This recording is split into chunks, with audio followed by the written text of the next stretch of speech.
Your brother deserves it, Dad said. They gave him the house, the cash, and the company. A month later, Mom texted, "The mortgage is due." I replied, "Ask your heir." Imagine pouring your entire life, your very soul, into building something, only to have it all ripped away and handed to someone undeserving. Then, imagine getting that phone call, the one begging for your help, because everything they took from you is now crumbling around them. My name's Megan, and I'm 32. Just last month, my phone lit up with a text from my mother, "Mortgage is due." 3 years ago, my parents, Thomas and Nancy, handed their multi-million-dollar construction company, our family home, and every investment account to my younger brother, Ryan. They said he deserved it all. Me? I'd spent 15 years helping build that family business, while Ryan partied his way through his 20s. When my dad told me I was getting nothing, his exact words hit like a punch to the gut: "Your brother deserves it." And now? Now they're drowning in debt. Growing up in our sprawling colonial home outside Boston, I always felt like I was living in Ryan's shadow. Our family story started back in 1965, when my grandfather, William Patterson, built Patterson Construction from his garage with nothing but grit and a pickup truck. My dad, Thomas, took over in the early 90s, expanding it into a powerhouse across New England. I was 7 when Ryan was born, and I'll never forget my father's face in that hospital waiting room when the nurse announced, "It's a boy." He beamed. Finally, he declared, a Patterson to carry on the family name. As if I hadn't existed for the previous 7 years. From the beginning, the difference in how we were treated was subtle, then unmistakable. For Ryan's 5th birthday, Dad had the company crew build him a custom playhouse in our backyard. For my 12th birthday that same year, I got a cake and a bookstore gift card. When I brought home straight A's, Mom would just say, "That's nice, honey," before praising Ryan for improving his C in math. My mother wasn't openly biased, but she enabled my father's favoritism. She was the peacekeeper, always trying to smooth things over, whispering, "Your father just has traditional values. He doesn't mean anything by it," after particularly painful moments of favoritism. By high school, I developed a strategy: excellence. If I couldn't win their affection through existence, maybe achievement would do the trick. I joined every business-related club, became president of the Future Business Leaders of America, and graduated salutatorian. Meanwhile, Ryan barely maintained a C average, spending more time in detention than anywhere else. During my sophomore year, I overheard Dad talking with Ryan after he'd been caught drinking at a school dance. "Boys will be boys," Dad chuckled, "just don't get caught next time." 3 months earlier, I'd been grounded for a week for missing curfew by 15 minutes after a study group. When it came to college, I specifically chose business management with a focus on construction. Not because it was my passion, but because I thought it would finally earn my father's respect. I wanted to show him I was serious about the family business. Ryan, on the other hand, bounced between 3 different majors before settling on communications because it was easy. The summer before my senior year, I interned at Patterson Construction. I arrived early, stayed late, absorbing everything about estimating, project management, and client relations. Dad barely acknowledged my presence, assigning me to file paperwork. Meanwhile, Ryan, home from his sophomore year, was invited to client meetings and job sites. "Ryan needs to learn the business from the ground up," Dad explained, the irony completely lost on him when I questioned why my brother was attending executive meetings while I organized the supply closet. Despite everything, I genuinely loved our family business. I saw its potential and wanted to be part of its future. Every summer and holiday break, I worked different positions, learning the names of every employee, their concerns, their ideas. Christmas of my senior year, I presented my father with a detailed business plan for expanding into green building. I'd spent months researching industry trends. He glanced at the cover, said, "We'll see," and set it aside. Later that night, he spent 2 hours with Ryan in the den, teaching him how to read blueprints, even though Ryan showed zero interest or aptitude. Mom tried to comfort me later. "Your father just connects better with Ryan," she said, patting my hand. "He doesn't know how to relate to a daughter in business." I pointed out that several major construction companies were run by women. She just shrugged and changed the subject. By graduation, I'd accepted I'd never be the favorite, but I was determined to prove my worth through results.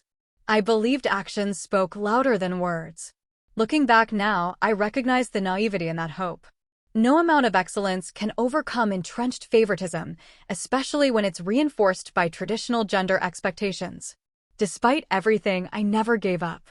Maybe that was my greatest strength or my biggest weakness. I refused to walk away from a family and a business I loved, even when every sign pointed to the fact that my place in both would always be secondary to my brother's. I worked 3 part-time jobs throughout college to pay my expenses. Ryan? He received a full ride from the bank of mom and dad, complete with a luxury apartment and a new car every 2 years. When I asked my parents why they wouldn't help me financially, Dad said, "You need to learn the value of hard work." As if Ryan didn't. I graduated summa cum laude with a double major.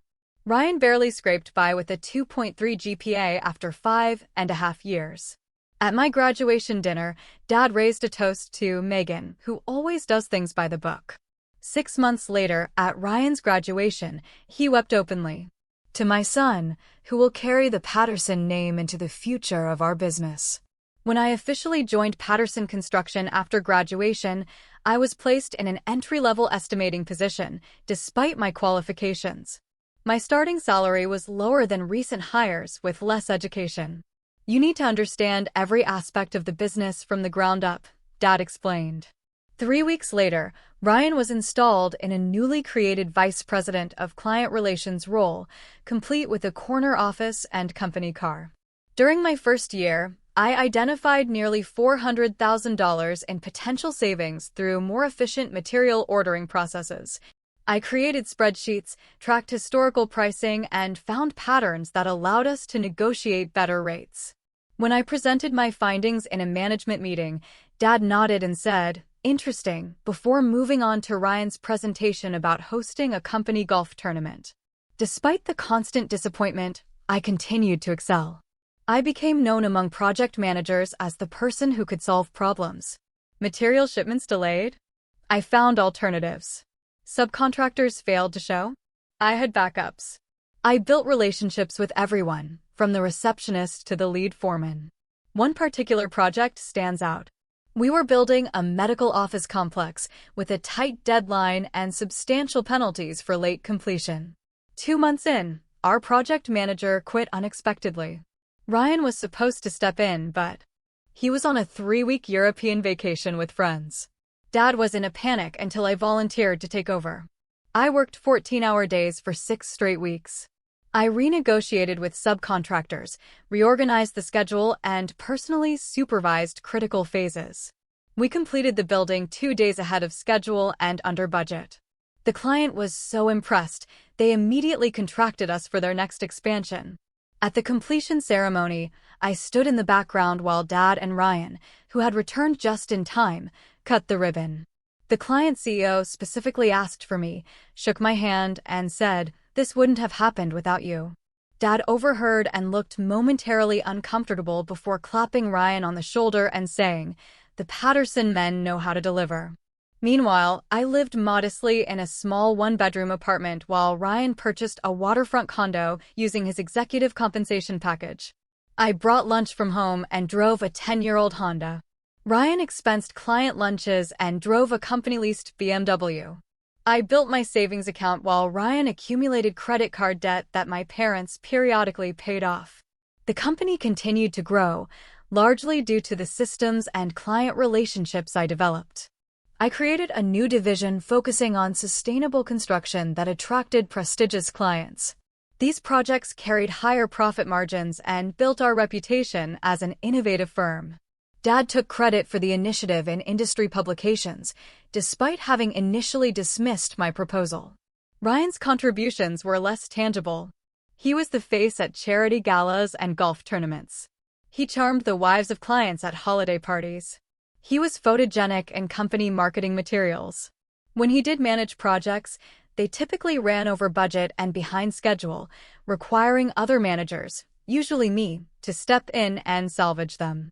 During my 5th year, we faced a major crisis.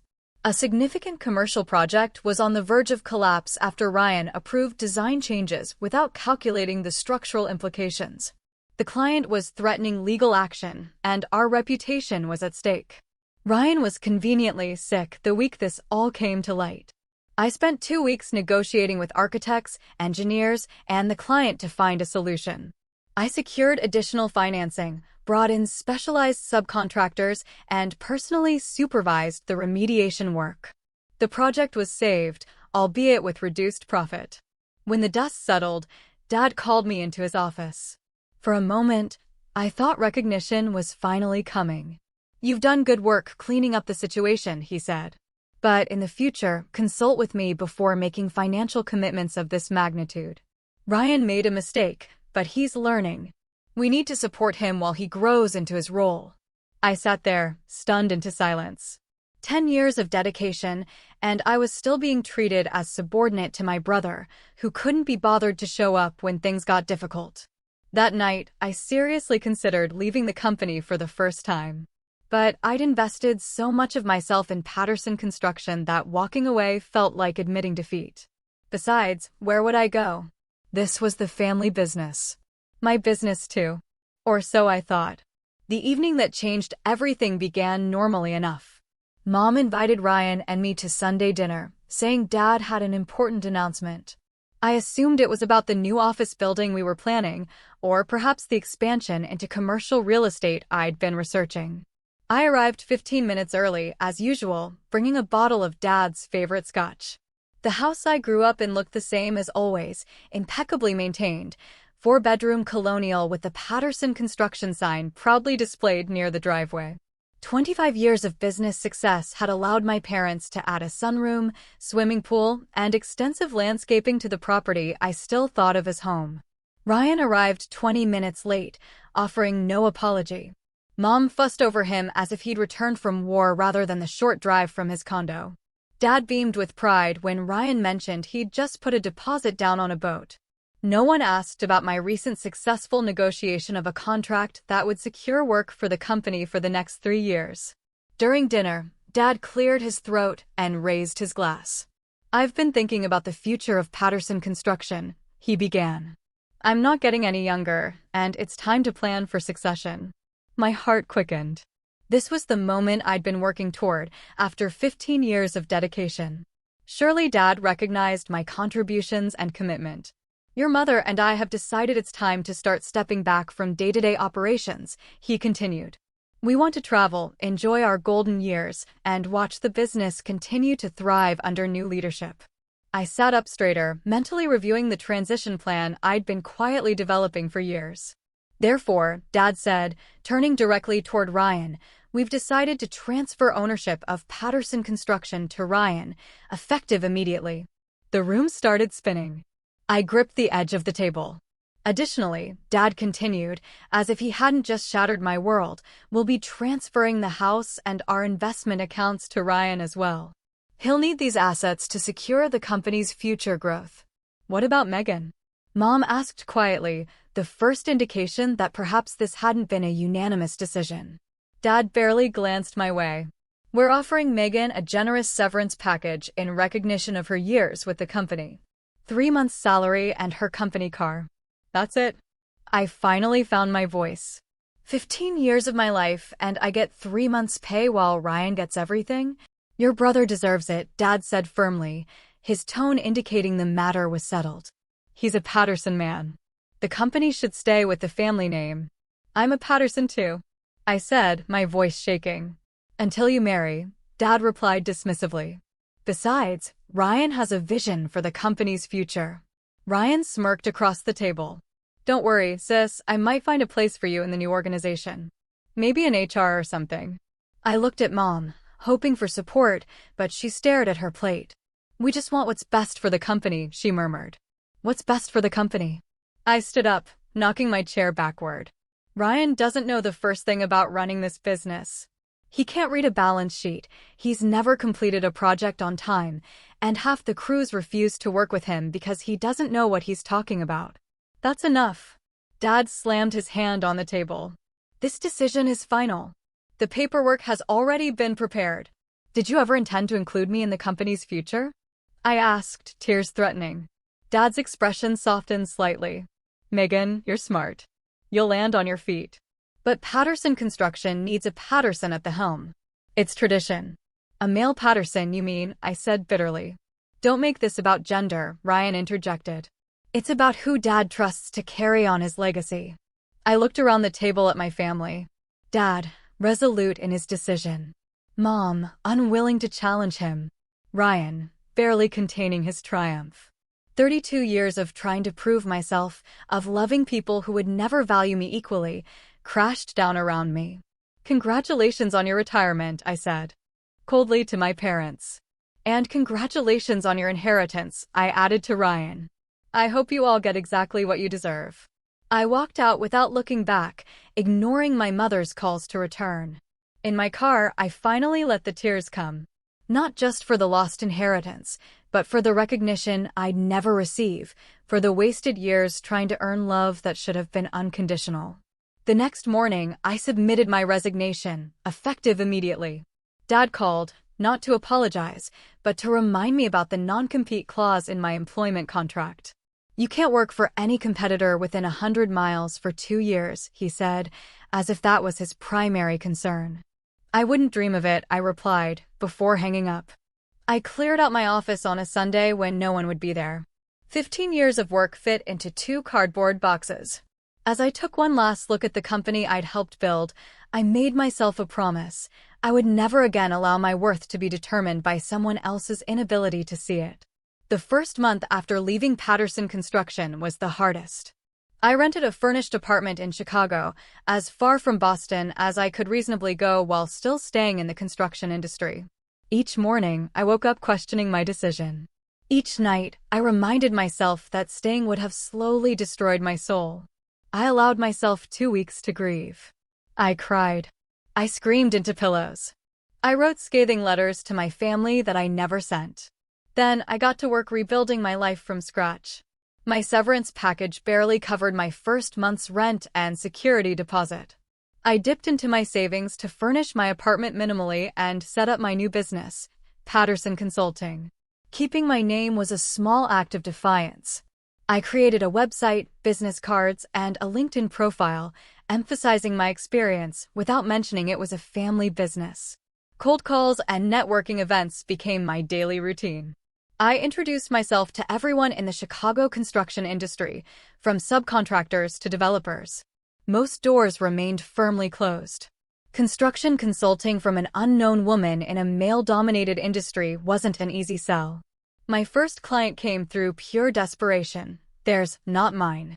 A mid-sized developer had fired their project manager mid-construction and needed immediate help. The project was 3 months behind schedule and significantly over budget. I offered to work for a reduced fee with a bonus structure tied to getting the project back on track. For 6 weeks, I worked from 6 a.m. until midnight. I renegotiated with subcontractors, reorganized the construction schedule, and identified costly mistakes in the original plans.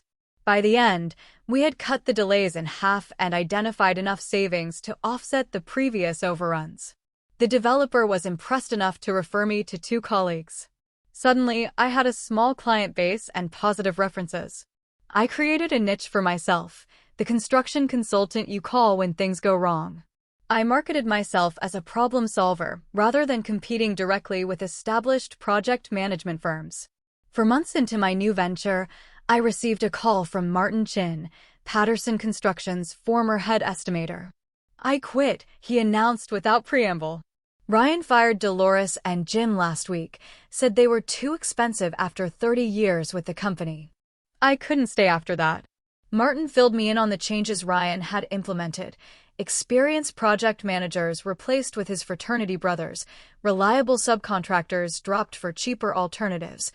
The sustainable construction division I'd built dismantled because Ryan thought it was too complicated. The place is falling apart, Martin concluded. Your father is trying to keep his hands off, but he looks physically ill every time he visits the office. I thanked Martin for the information but maintained my boundary. Their business was no longer my concern. Still, I couldn't help but feel validated by the news. It wasn't personal satisfaction I felt, but professional vindication. The skills and knowledge I brought to Patterson Construction had been valuable, whether my family recognized it or not. As my first year in Chicago progressed, so did my business. I hired 2 assistants and moved into a small but professional office space. I developed a reputation for honesty and results. Unlike my father, who believed in hierarchical management, I created collaborative relationships with clients. I explained my recommendations clearly and involved them in decisions rather than dictating terms. This approach resonated particularly well with female developers and project owners, a growing demographic in the industry. By my 15th month in Chicago, I had a waiting list of clients and was considering expanding my team. Meanwhile, updates from former colleagues painted an increasingly dire picture of Patterson Construction. Ryan had secured several large contracts by underbidding competitors, not realizing the projects would operate at a loss. Quality issues emerged as inexperienced managers failed to properly supervise subcontractors. 2 major clients had filed lawsuits over delays and defects. I maintained professional distance, but I couldn't help feeling a twinge of sadness. Patterson Construction had been my grandfather's legacy. Hundreds of families depended on the company for their livelihoods. Ryan's mismanagement wasn't just hurting our family, it was affecting innocent employees who had been loyal for decades. One evening, I received an email from Barbara, my parents' neighbor for 20 years. She wrote that there were rumors about my parents experiencing financial difficulties. Their country club membership had lapsed, and they had canceled their annual vacation. The company trucks no longer had the Patterson logo prominently displayed. Instead, they were plain white with minimal identification. I nearly called my mother that night, but stopped myself. They had made their choice. They had entrusted everything to Ryan, believing that sharing their DNA and gender made him more worthy than my years of demonstrated competence. Whatever consequences came from that decision were theirs to bear. Instead, I channeled my energy into growing my business. I expanded into preventative consulting, helping developers avoid the costly mistakes I'd seen repeatedly in troubled projects. I developed a training program for new project managers based on practical experience rather than textbook theories. I hired 3 more consultants, all women with extensive construction experience who had faced similar barriers in traditional companies. By the end of my 2nd year in Chicago, Patterson Consulting had become a respected name in the Midwest construction industry. I had proven to myself that my success at Patterson Construction hadn't been a fluke or the result of nepotism. If anything, I had succeeded there despite the obstacles placed in my path. I bought a small but elegant condo in a historic building, my first real home that was truly mine. As I unpacked my belongings, I found a photo of my grandfather standing in front of his first Patterson Construction truck. His expression showed the same pride and determination I now felt. In that moment, I realized I was carrying on his true legacy, not through a name on a building, but through the values of hard work, integrity, and resilience he had embodied. That night, I slept better than I had in years, finally at peace with my new path. I had no idea that the next morning would bring my past crashing back into my carefully reconstructed life. Ryan's approach to running Patterson Construction could best be described as a toddler playing with blocks, knocking down established structures for the sheer pleasure of destruction, with no plan for rebuilding. Within the first 6 months of his leadership, he'd made changes that undid decades of careful business development. His first major decision was firing the company's long-standing accounting firm, replacing them with his college roommate's brother who had just received his CPA license. The new accountant, eager to please and inexperienced with construction industry specifics, failed to properly track job costs across multiple projects. By the time tax season arrived, the company's books were in such disarray that they had to hire a forensic accountant at tremendous expense. Ryan's next brilliant move was restructuring the management team. He eliminated the positions of 3 project managers who had been with the company for over 20 years, claiming they were resistant to fresh ideas. In their place, he hired 4 friends from his fraternity days, none of whom had construction experience.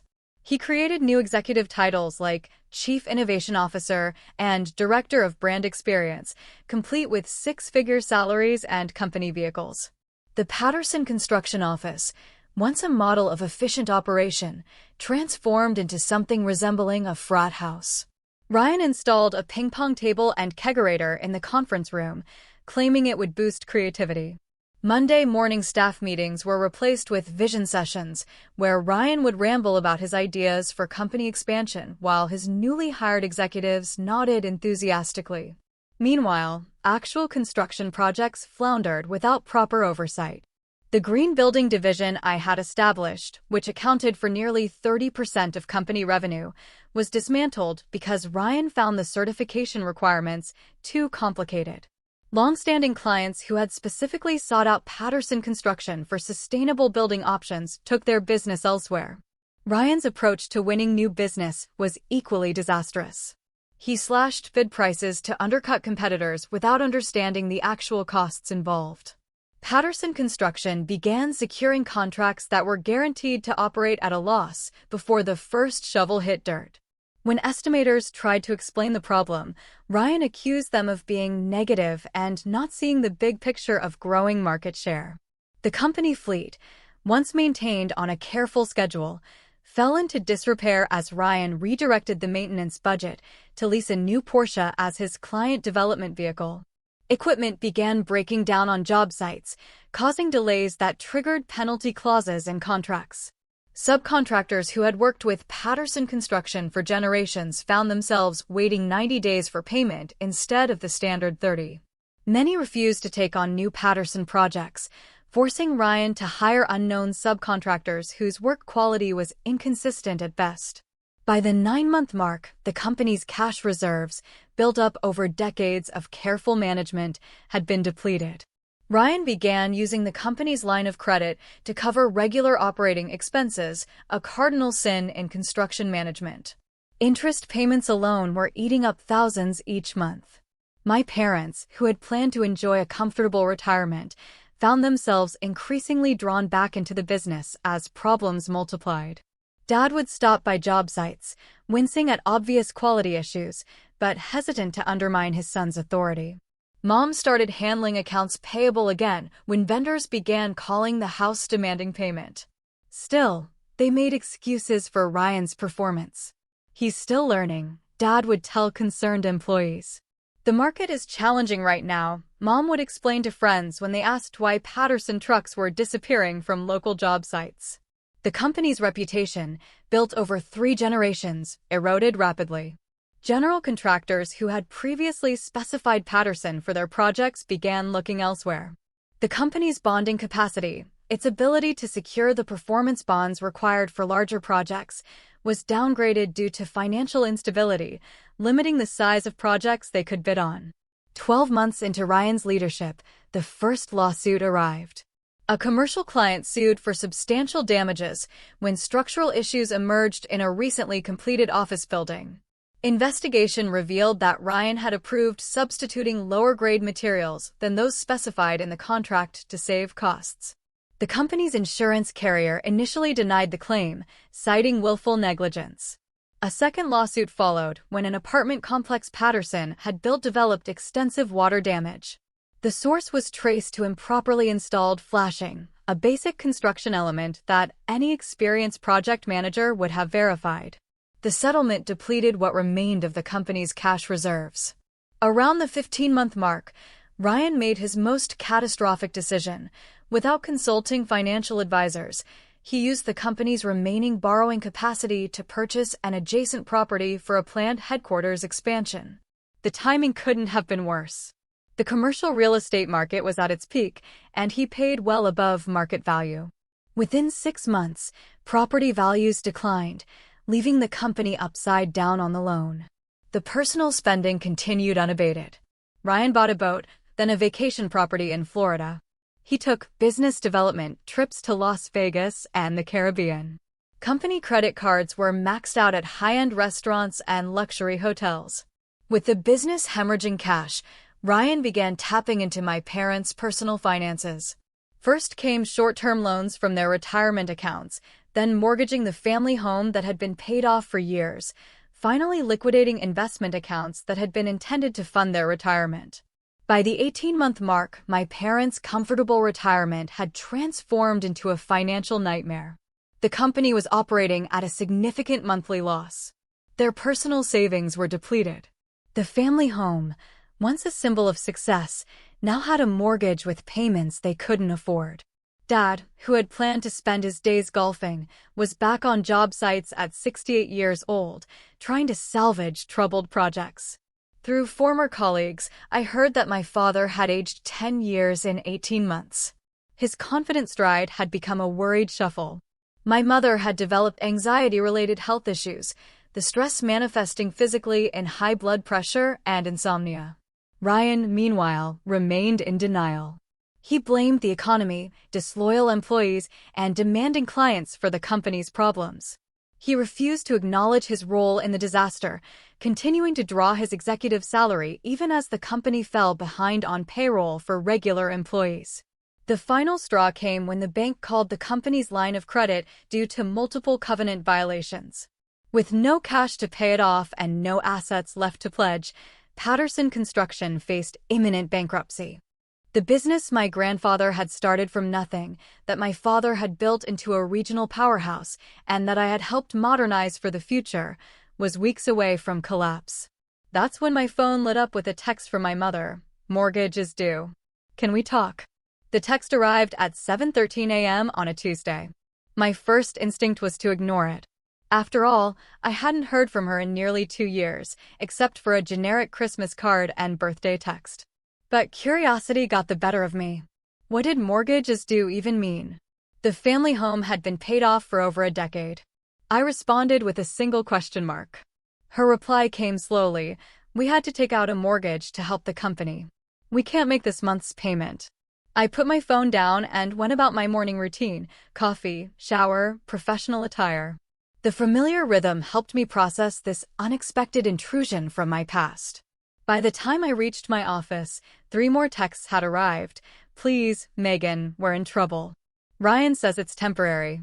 Your father won't admit it, but we need help."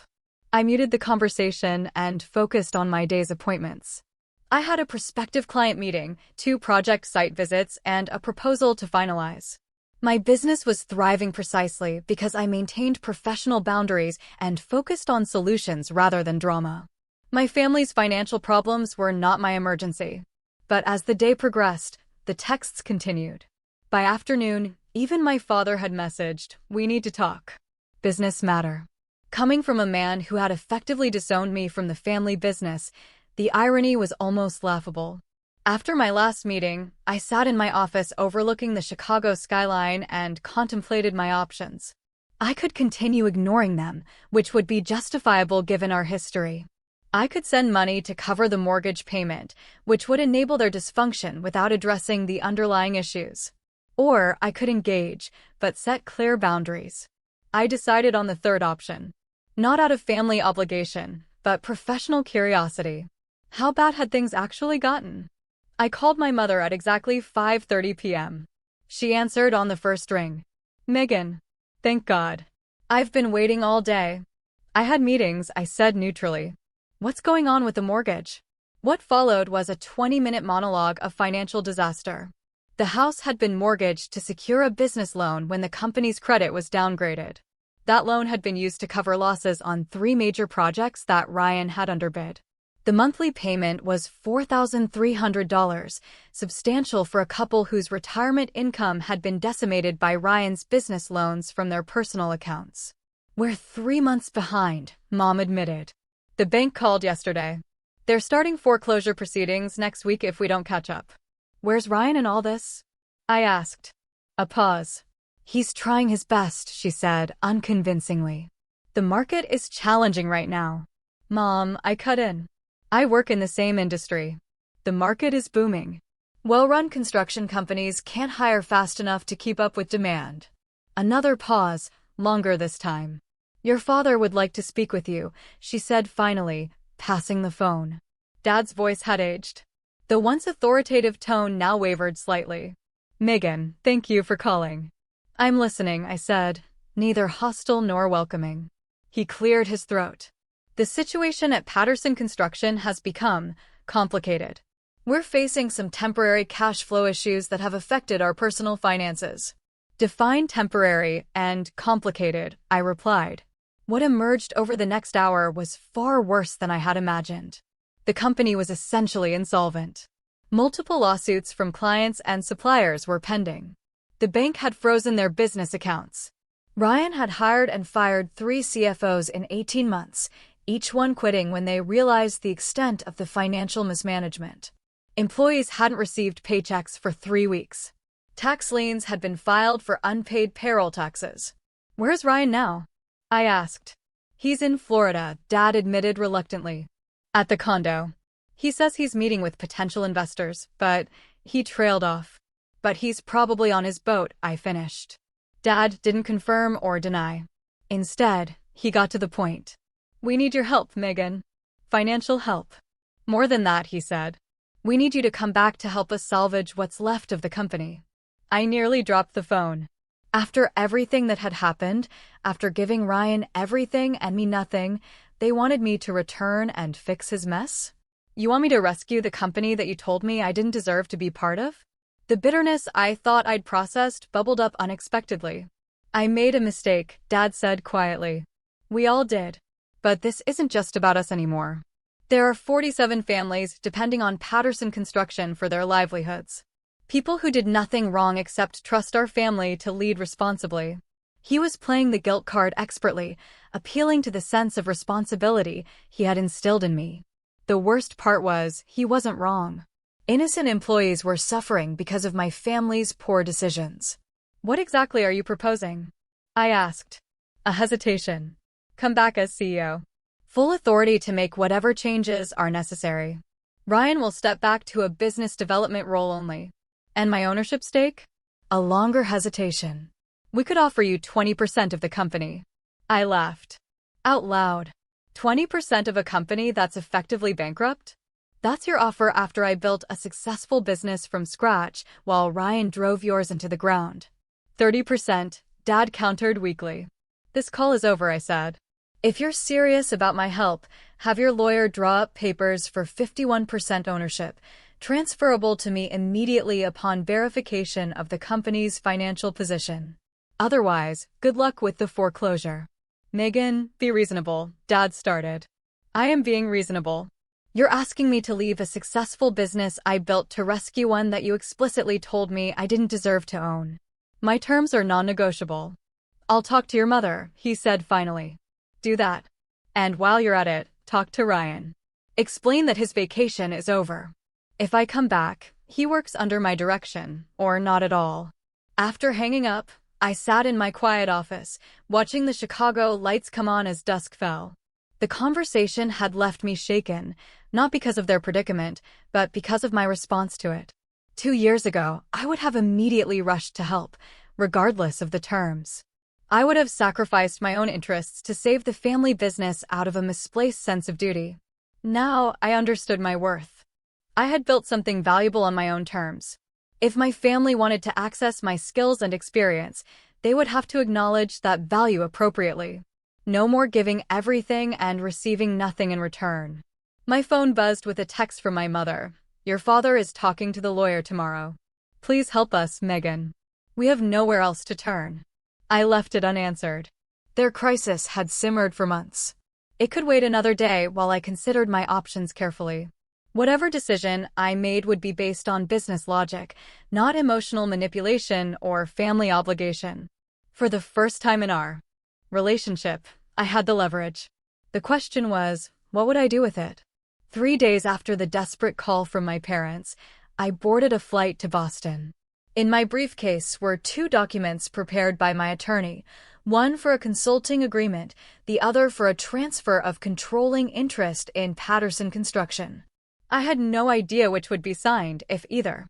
I had rented a car rather than asking my parents to pick me up, maintaining the professional distance this situation required. The drive to their house, the house I grew up in, felt surreal.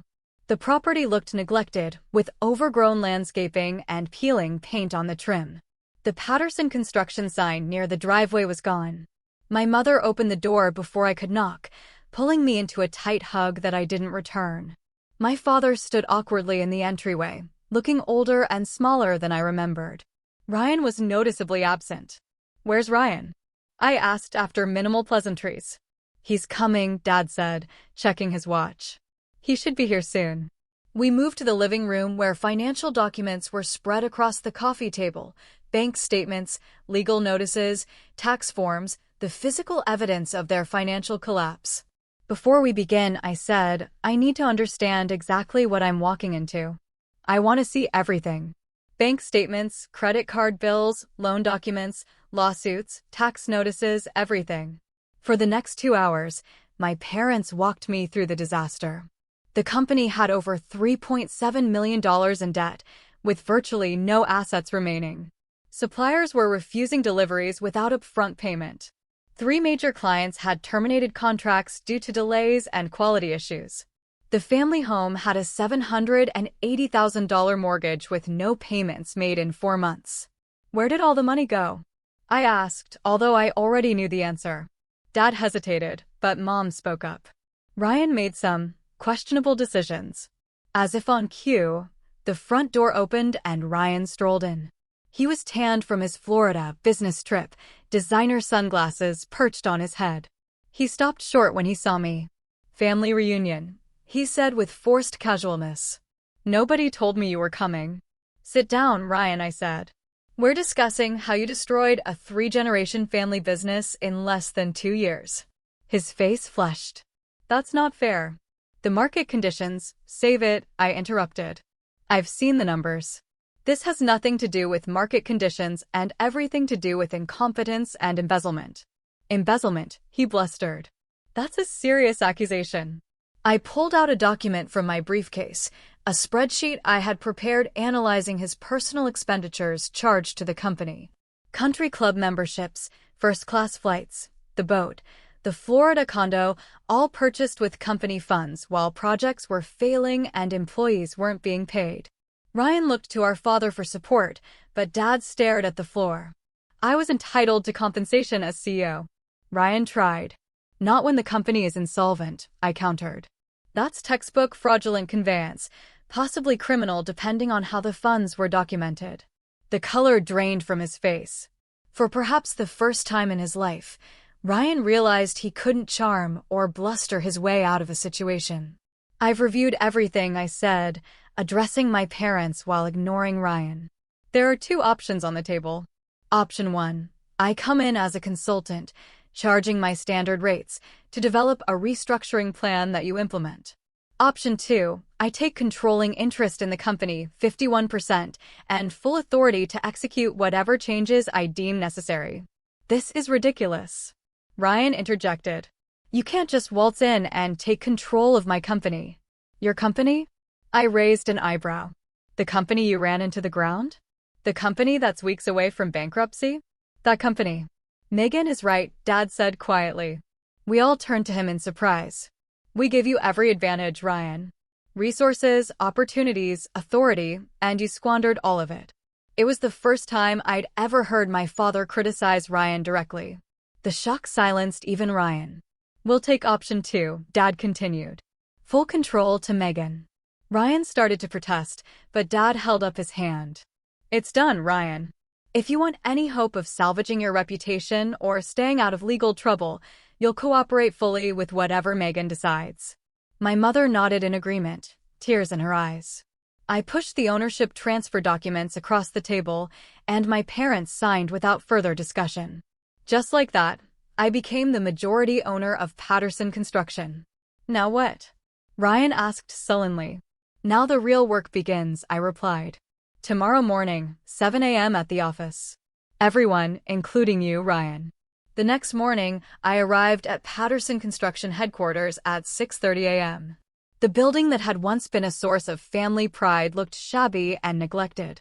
Inside was worse: disorganized paperwork, outdated computers, empty desks where longtime employees had once sat.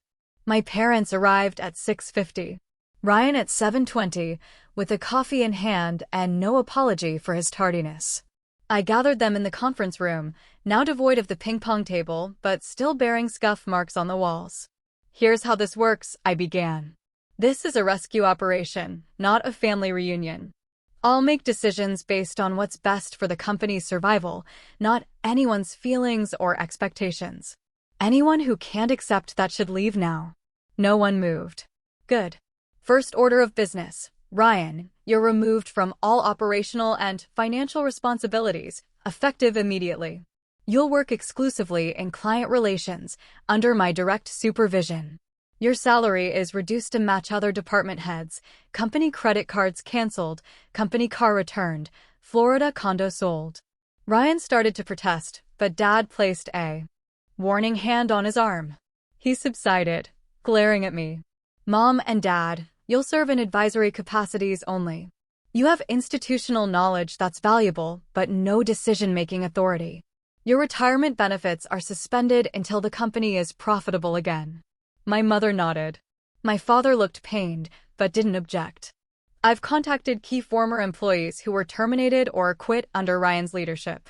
7 have agreed to return, including Martin Chin and Dolores Rodriguez, who will resume their previous roles in estimating and office management. I outline the rest of my restructuring plan, renegotiating with creditors, meeting personally with dissatisfied clients, implementing strict financial controls, and selling non-essential assets to generate operating capital. I made it clear that the recovery would be painful and required sacrifices from everyone.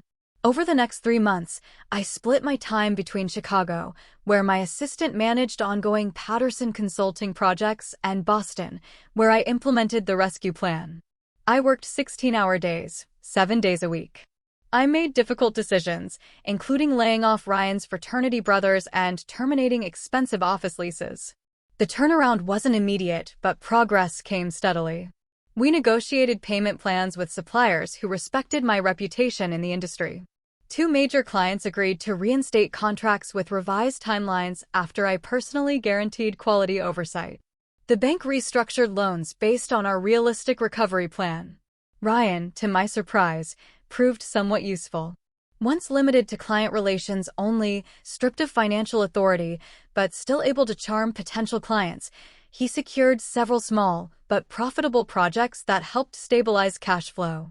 He seemed humbled by the experience of nearly losing everything, though I remained cautious about his newfound responsibility.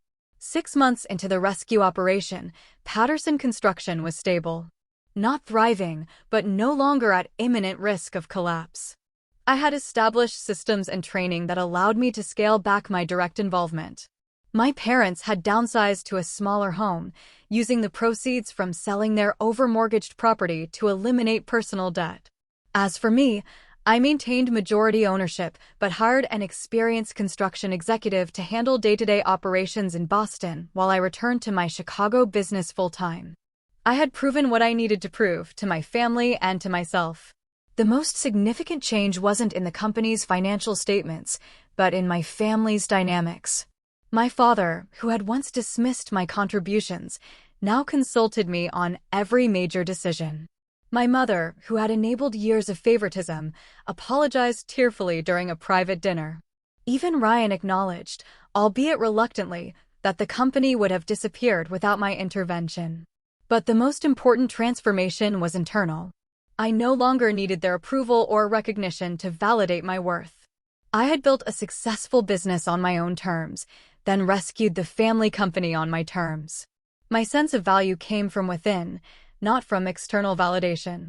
A year after that desperate text about the mortgage, I received another message from my mother.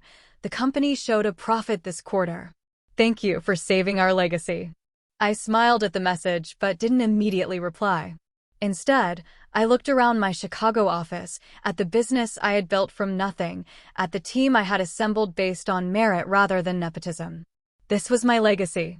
Not a name on a building or a company passed down through generations, but the knowledge that I had created something valuable through my own efforts. Later that evening, I finally replied to my mother. It was never about the legacy. It was about recognizing worth where it exists, not where tradition dictates it should be. I'm glad you finally see that. The journey from being the overlooked daughter to the company savior taught me lessons no business school could provide, that sometimes losing everything is the only way to discover your true value, that standing firm in your worth isn't selfish, it's necessary. And most importantly, that the opinions of others, even family, don't define your capabilities or potential. So what about you? Have you ever had to prove your worth to people who should have recognized it all along? Have you had to create boundaries with family to protect your self-respect? I'd love to hear your stories in the comments below. Don't forget to like this video and subscribe to my channel for more real-life experiences and lessons learned the hard way.